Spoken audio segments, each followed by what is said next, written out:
तुम्हाला पण ही समस्या आहे का? तुम्हाला पण तोंडाच्या दुर्गंधीमुळे खूप साऱ्या समस्यांना फेस करावं लागतं आहे? तुम्हाला पण असे ऑकवर्ड मूवमेंट येत आहेत का?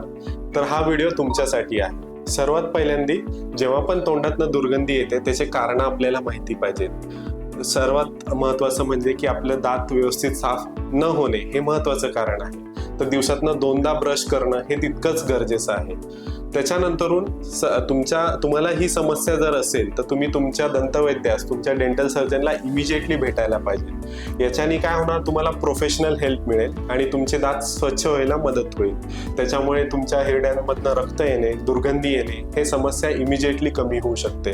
आणि आपल्याला थोडेसे लाईफस्टाईल चेंजेस पण करावे लागतील की ज्याच्यामध्ये ज्या फूड हॅबिट्समध्ये किंवा ज्या फूड इन्ग्रेडियंट्समध्ये खूप सारा स्मेल आहे ते तुम्हाला व्यवस्थित कमी करावे लागतील. आणि आजकाल खूप सारे ट्रीटमेंट अवेलेबल असतात ज्याच्यामध्ये तुम्ही डेंटल प्रोफेशनल हेल्प घेऊ शकतात, तुमचं रेग्युलर क्लिनिंग घेऊ शकतात, फ्लॉसिंग असेल आणि प्लस तुमचा रेग्युलर गम हेल्थ जिंजायल मसाज तुम्ही करू शकतात.